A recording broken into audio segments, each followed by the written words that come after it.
चलो कैसे हैं आप लोग? हाँ सभी ठीक है, हम भी ठीक हैं। तो टू दी पॉइंट आ जाते हैं हम लोग। कहा हम लोग यूज्ड टू पढ़ लिए थे और यूज्ड टू में क्या बतलाए थे कि आदतवश, भूतकाल के आदतवश होने वाला दुनिया का जितना भी कार्य है, ऐसे कंडीशन में हम सिंपल पास्ट में, पास्ट इंडेफिनिट टेंस में हम लोग यूज्ड टू का प्रयोग करते हैं। और अब हम लोग पढ़ेंगे यूज ऑफ। चलो लिखते भी चलो, use of, need and dare, need and dare. चलिए ये दो मॉडल वर्ब को लिखिए, इसमें कुछ कंडीशंस है, ये सब समझा कर लिख करके यहाँ छोड़ो, और इसका कुछ कंडीशन है थोड़ा हम लोग समझ लेते हैं। नीड, देखो नीड का मतलब होता है जरूरत, और डेयर का मतलब होता है साहस करना, हिम्मत करना। अब दोनों वर्ब हम लोग एक साथ इसलिए लिए क्योंकि दोनों में बहुत ज्यादा वेरिएशंस है, दोनों में बहुत समानता है, दोनों में कुछ एक ही जैसा रूल जाता है। जैसे हम लोग लेक्सिकल वर्ब की बात किए थे यूज्ड टू को, तो डेयर भी लेक्सिकल वर्ब भी है और ये मॉडल वर्ब भी है। नीड को अगर देखें तो नीड लेक्सिकल वर्ब भी है। लेक्सिकल वर्ब का मतलब यहाँ ये होता है, लेक्सिकल वर्ब को समझ लो। लेक्सिकल वर्ब का मतलब जैसे आप किसी भी मेन वर्ब को यूज करते हैं, एमवी को, जैसे कि मेन वर्ब में हम लोग गो कहते हैं, कम कहते हैं, टीच कहते हैं, रीड बोल रहे हैं, स्टडी बोल रहे हैं, ये सब मेन वर्ब हो जाता है। और मेन वर्ब की जब भी बात होता है तो मेन वर्ब का देखो क्या होता है, मेन वर्ब का 5 फॉर्म्स होता है। ये सेंटेंस के मुताबिक पांचों फॉर्म में यूज होने लगता है, V1, V2, V3, V4, V5। तो लेक्सिकल वर्ब का मतलब मेन वर्ब की तरह काम करने लगना, इसलिए इसका नाम लेक्सिकल वर्ब भी है। तो जब नीड का प्रयोग हम मॉडल वर्ब के फॉर्म में करेंगे तो इस कंडीशन में नीड का V1, V2, V2, V3, V4 नहीं होगा। जब हम डेयर का प्रयोग किसी मॉडल वर्ब के फॉर्म में करेंगे तो वहां पे फिर डेयर का V2, V3, V4, V5 नहीं होगा। इस कंडीशन में ये सिर्फ V1 रहेगा, ठीक है।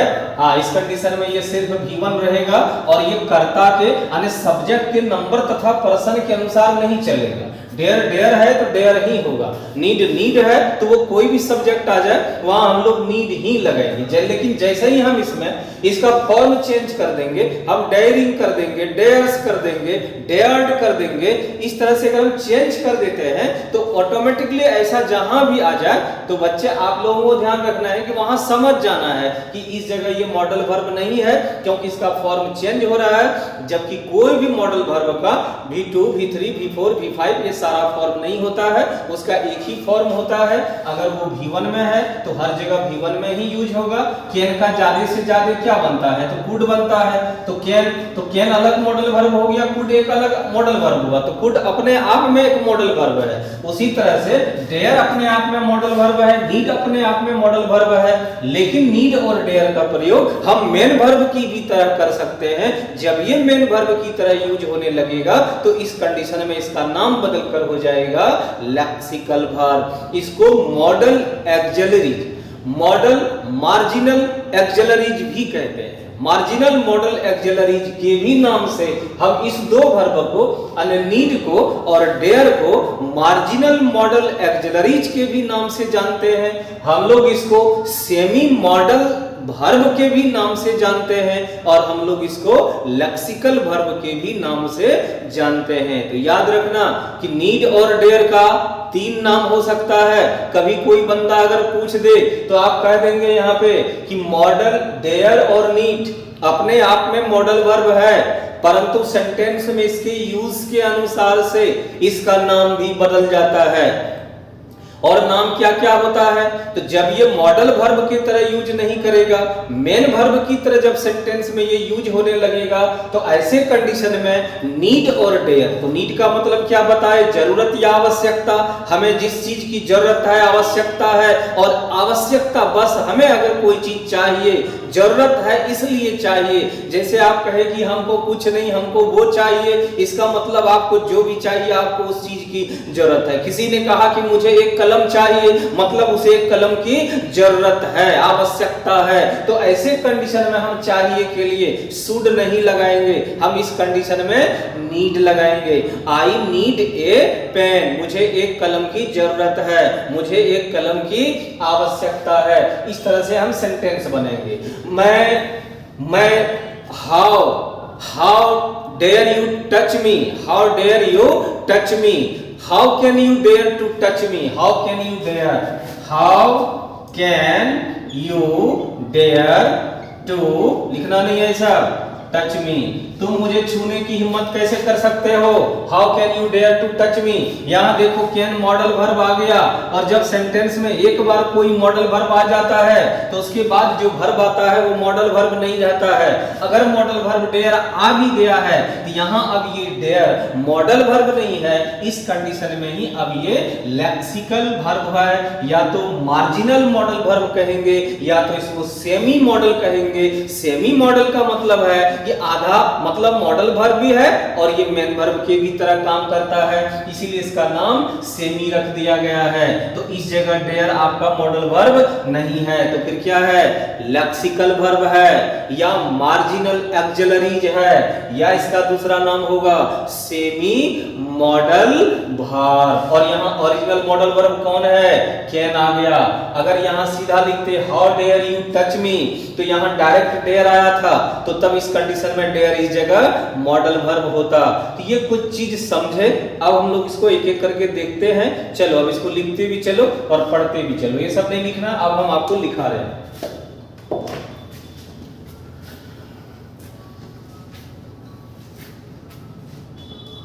तो लिख लेंगे हम लोग, यहां थोड़ा सा लिखेंगे क्या, तो नीचे लिख रहे हैं हम लोग, नीड का मतलब लिख लो जरूरत, आवश्यकता,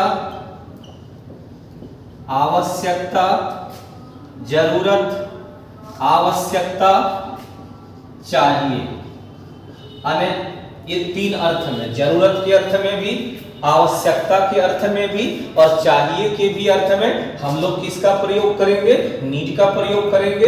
इन सारे कंडीशंस में हमारा नीड का यूज हो जाता है, ठीक है। इसी को हम लोग क्या कहेंगे इंग्लिश में, टू हैव, इसी को हम लोग कहेंगे टू हैव, टू हैव, जरूरत।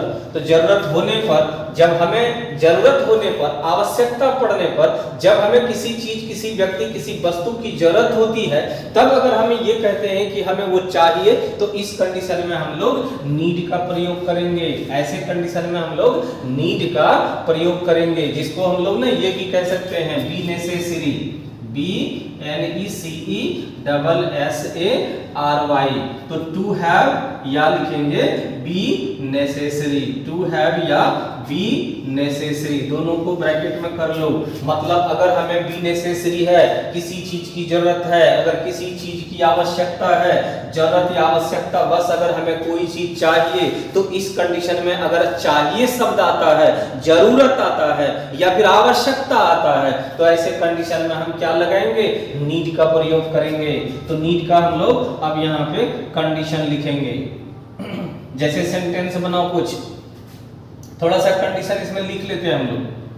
तो लिख लो थोड़ा सा, नोट में लिख लो, अगर हमें किसी व्यक्ति या वस्तु की जरूरत या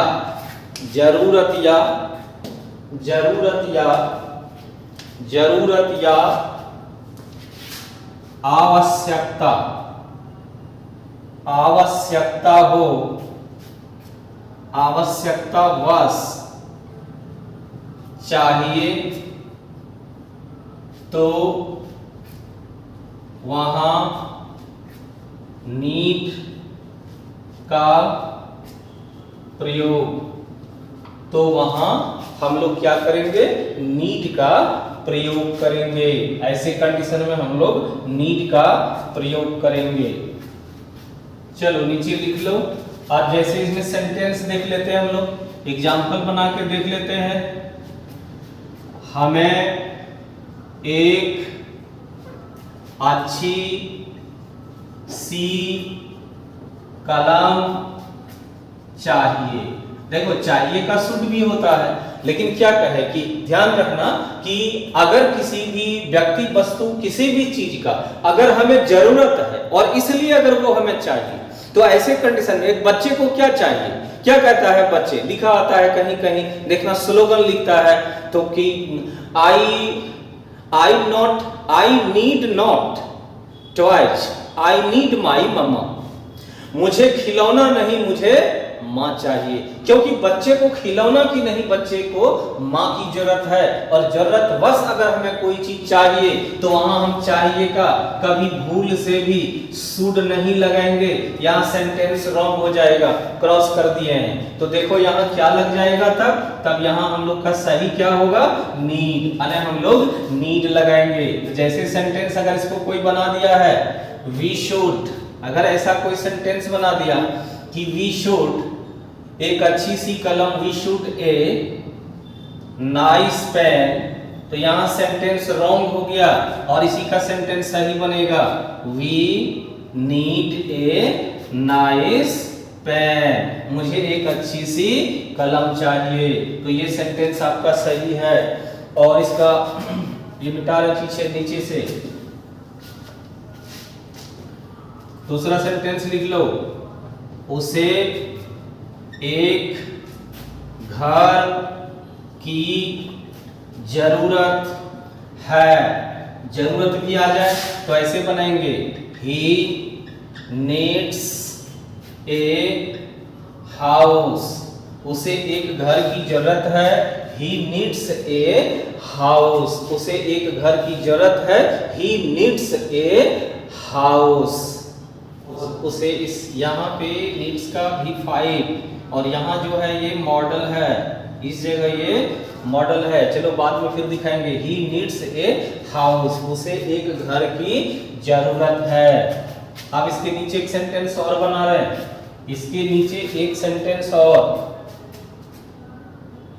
मुझे मेरी चैन चाहिए।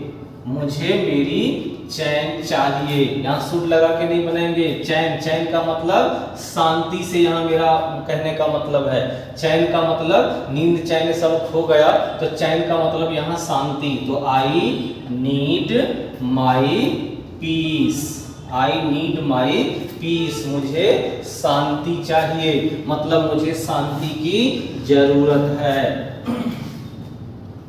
चलो ये सबको लिख लो।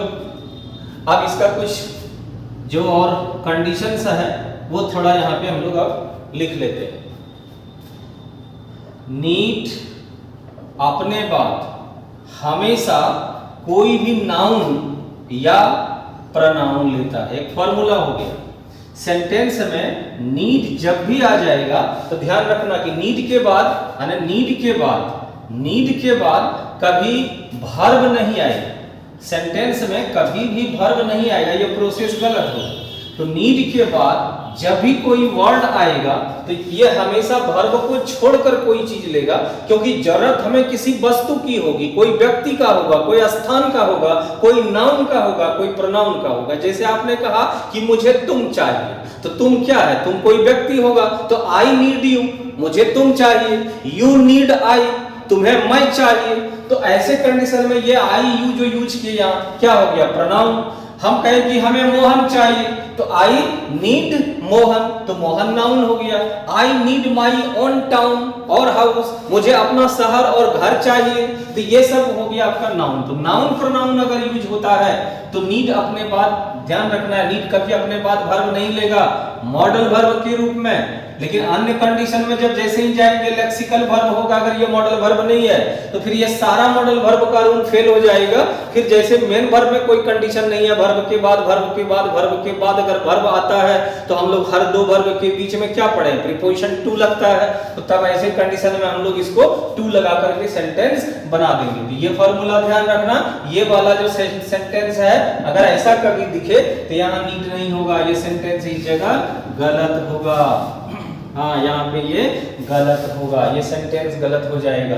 तो इसको ए नंबर कर लेते हैं। बी में आप फॉर्मूला देखो, नीड और नॉट। नेगेटिव सेंटेंस में हम जब जाएंगे, ये नेगेटिव सेंटेंस हुआ, नेगेटिव सेंटेंस में हम नीड नॉट लिख सकते हैं, लेकिन हम इसको कभी do not, does not, did not, need नहीं लिखेंगे। और नेगेटिव सेंटेंस होने पर कोई भी सब्जेक्ट हो, हम नीड्स नॉट नहीं लिखेंगे थर्ड पर्सन के भी साथ, हम यहाँ सिर्फ लिखेंगे नीड नॉट। यहाँ नेगेटिव होने पर नीड्स नहीं होता है, मतलब आप अगर इस तरह से लिखेंगे कहीं नीड्स नॉट, तो ये प्रोसेस आपका रॉन्ग हो जाएगा। यहाँ हम गलत करके दिखा रहे हैं। तो नेगेटिव सेंटेंस में हम जब भी जाएंगे तो नीड नॉट होगा, या इसके बदले में आप ये शॉर्ट में कर सकते हैं, ये नीडंट। और जैसे डेयर को भी यहाँ ले लेते हैं, अगर हम डेयर को लिखेंगे तो डेयर नॉट लिखाएगा, नॉट डेयर नहीं होगा, या डेयर्स नॉट भी नहीं होगा।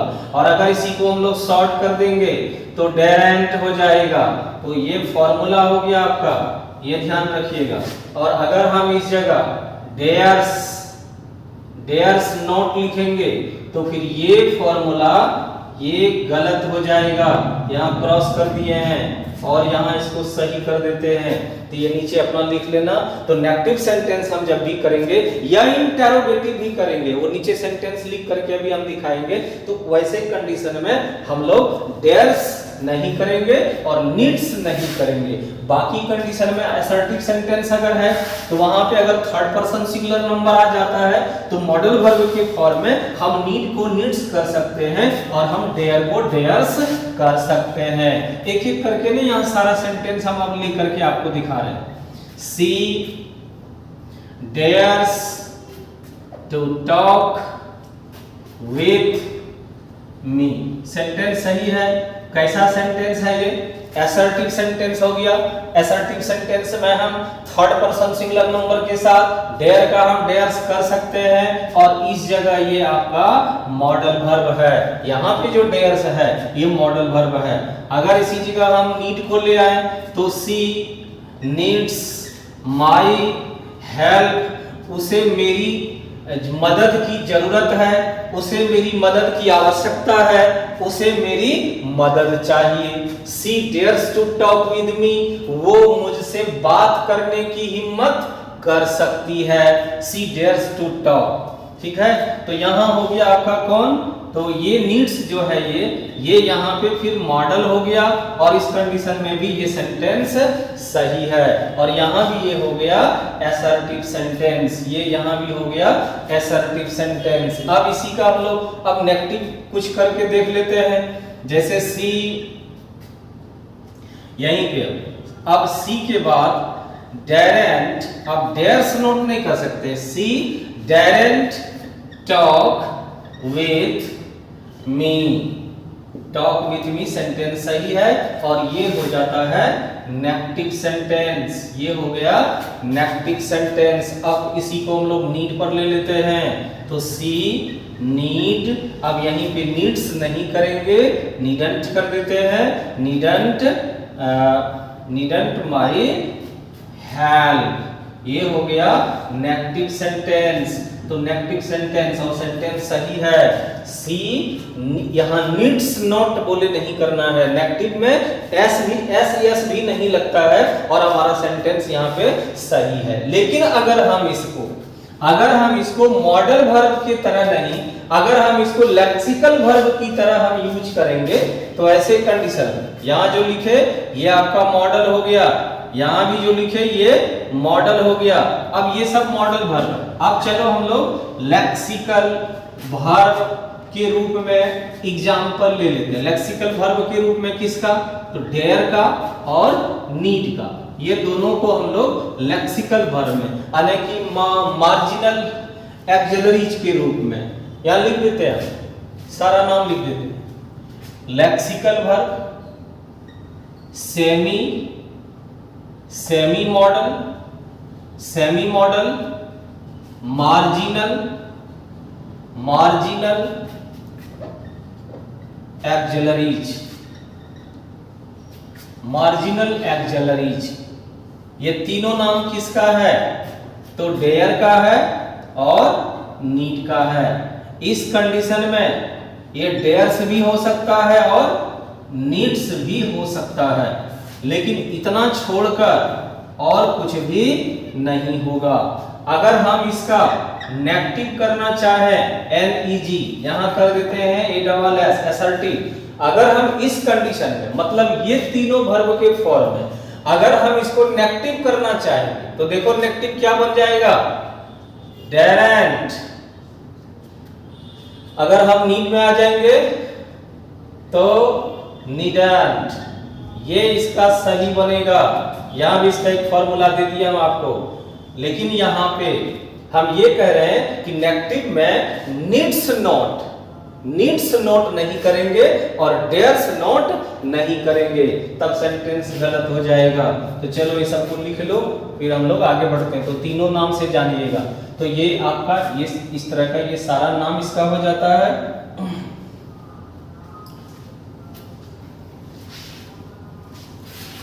चलो अब कुछ सेंटेंस लेते हैं जो आप लोग को बनाना है, या पहले कुछ हम बना के दिखा रहे हैं। सी, चलो एक सेंटेंस पहले लिख लो हिंदी में, ठीक है? लिखो, तुम्हें वहां जाने की जरूरत नहीं है, तुम्हें वहां जाने की जरूरत नहीं है।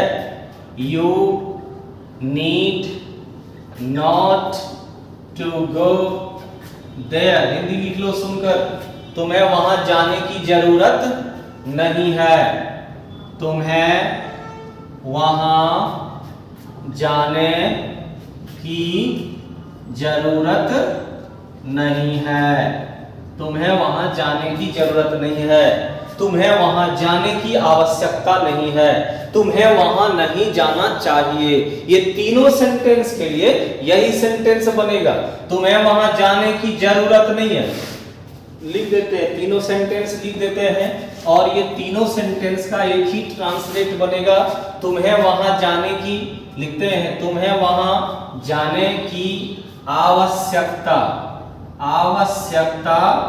नहीं है। तीसरा सेंटेंस, तुम्हें वहां जाने की, तुम्हें वहां नहीं जाना चाहिए, तुम्हें वहां नहीं जाना चाहिए। ये जो तीन सेंटेंस हम लोग लिखे, ये तीनों सेंटेंस बराबर एक ही तरह से बनेगा। You need not go there, go there, need not go there, to नहीं लगेगा, नीड नॉट गो देयर, क्योंकि मॉडल वर्ब अपने बाद डायरेक्ट V1 लेता है। जैसे आप ही लोग लिखते हैं यू कैन गो, तो कैन मॉडल वर्ब है और मॉडल वर्ब अपने बाद डायरेक्ट V1 लेता है। ये अपने साथ कभी कोई प्रीपोजिशन टू, फॉर, विथ ये नहीं लेता है, लेकिन ये लेने लगेगा तब जब ये मॉडल वर्ब की तरह नहीं बल्कि लेक्सिकल वर्ब की तरह जब ये काम करने लगेगा। तो सेंटेंस पूरा बना, you need not go there. चलो लिख लो इसको, ये तीनों सेंटेंस का हम इसी तरह से बनाएंगे। तुम्हें वहां जाने की जरूरत नहीं है, ठीक है, लिख लो। अच्छा, अगर इसका हम लोग लेक्सिकल वर्ब की तरह यूज करेंगे, जैसे कोई कहा तुमको कि तुम मुझे कैसे छूने की हिम्मत कैसे कर सकते हो, तो चलो लिख लो, हाउ कैन यू डेयर, तो यहाँ टू लग जाएगा ना, to touch me, how can you dare to touch me. चलो इसमें क्या है, मॉडल वर्ब। इसमें देख लेते हैं, ये तो इंटरोगेटिव सेंटेंस है, मतलब टर्म वाला है, तो देख लो इसमें पहले से ही कैन मॉडल वर्ब है। जब कैन एक बार मॉडल वर्ब आ गया तो अब जो दूसरा वर्ब आया देखो डेयर, इस जगह जो डेयर है ये अपने बाद देखो टू ले लिया और टू के बाद फिर यहाँ क्या ले लिया, MV1 मेन वर्ब ले लिया, यहाँ कैन हो गया आपका मॉडल। लेकिन इस जगह ये जो डेयर है ये डेयर मॉडल नहीं है, अब यहीं पे डेयर हो गया लेक्सिकल, तो यहाँ पे ये हो गया मॉडल। लेकिन यहाँ जो हम लोग डेयर की बात कर रहे थे, यहाँ जो डेयर आया है, ये डेयर यहाँ क्या बन गया, लेक्सिकल वर्ब। यानी इस सेंटेंस में जो डेयर आया है, ये डेयर क्या बन गया, लेक्सिकल वर्ब। तो आप लोग दोनों तरह से हमको लगता है यूज करने के लिए जान गए हैं। तो नीड और डेयर में ये सब कुछ वेरिएशंस हैं, ये सब को थोड़ा ध्यान रखिएगा और ठीक से इसको यूज करिएगा। और एक दो सेंटेंस देख लो। She does not need, she does not need to come here. Sentence सही है, गलत नहीं है। तो अब यहाँ पे she does not need to come here, यहाँ पूरी तरह से देखो, नीड के पहले कोई भी मॉडल वर्ब के पहले डू डज डीड ये सब नहीं लगता है। और अगर किसी मॉडल वर्ब मतलब नीड या डेयर के पहले अगर डू डज डीड ये सब या कोई और हेल्पिंग वर्ब, यहाँ टू डू हेल्पिंग वर्ब आ गया, तो अगर आ जाता है हेल्पिंग वर्ब कोई और, तो इस कंडीशन में अब नीड और डेयर ये मॉडल वर्ब नहीं होगा। इसका मतलब इस जगह ये मेन वर्ब की तरह काम करने लगा है। और जब सेंटेंस में डेयर और नीड मेन वर्ब की तरह काम करने लगेगा, तो तब इसका नाम बदलकर मॉडल वर्ब से बदलकर हो जाएगा, या तो हो जाएगा लेक्सिकल वर्ब, या तो हो जाएगा मार्जिनल मॉडल एक्सिलरीज, हाँ, या तो हो जाएगा सेमी मॉडल। तो कोई एक नाम लिखते हैं। तो ये सेंटेंस आपका इस जगह जो नीड आ गया, क्या हो गया, ये लेक्सिकल। चलो यहाँ पे ये लेक्सिकल वर्ब बन गया, क्योंकि इसके साथ डज लगा। तो इस कंडीशन में फिर ये मेन वर्ब की तरह काम करता है। तब जैसे जैसे हम लोग टेंस में सेंटेंस पढ़े हैं, ठीक उसी तरह से बनाएंगे इसको। जैसे दूसरा सेंटेंस लिख लो, देख लो। How does she not dare to talk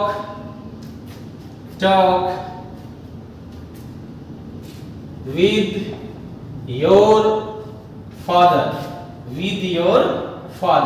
Sentence. How does she not dare to talk with your father? वह तुम्हारे पिता के सामने कैसे नहीं बोलती है, कैसे नहीं बोलने की हिम्मत करती है। How does she not dare? वो कैसे हिम्मत नहीं करती है to talk with your father? तुम्हारे पिता से बात करने की कैसे नहीं हिम्मत करती है। यहाँ जो डेयर है, इस जगह ये डेयर देखो, डज हेल्पिंग वर्ब ले लिया और मॉडल वर्ब वाले सेंटेंस में कोई हेल्पिंग वर्ब नहीं लगता है। यहाँ डेयर क्या हो गया, लेक्सिकल वर्ब। मतलब इस वर्ब का दोनों तरफ से यूज होता है, दोनों तरह से मेन वर्ब की भी तरह यूज होता है और मॉडल वर्ब के भी तरह यूज होता है। इसलिए ये इस पर थोड़ा सा ध्यान रखना। और आप लोग से थोड़ा देख लेना, टोटल मॉडल वर्ब 13 है। शायद हम आप लोग को मस्ट को नहीं पढ़ाए हैं, देख लीजिएगा। शायद हम शुड भी नहीं पढ़ाए हैं, तो थोड़ा सा ध्यान देना कि अगले दिन थोड़ा आपको मैसेज कर देना तुम लोग की क्या क्या पढ़े हैं, उसका खाली मॉडल का नाम उनको याद दिला देना। तो हमको ध्यान में नहीं है, और फिर हम आगे इसको खींच देंगे और हम लोग चलेंगे आगे प्रीपोजिशन में। और बीच में थोड़ा सा हम देखते हैं, कुछ बुक भी हम खींचते चले जाएंगे, ताकि तुम लोग मॉडल तुम्हारे पास है ही, वहाँ से आप लोग तैयारी करिएगा। और आज हम यहीं तक रखते हैं, फिर अगले वीडियोज में आप सभी अपना बहुत ख्याल रखिएगा। तब तक के लिए जय हिंद, जय भारत।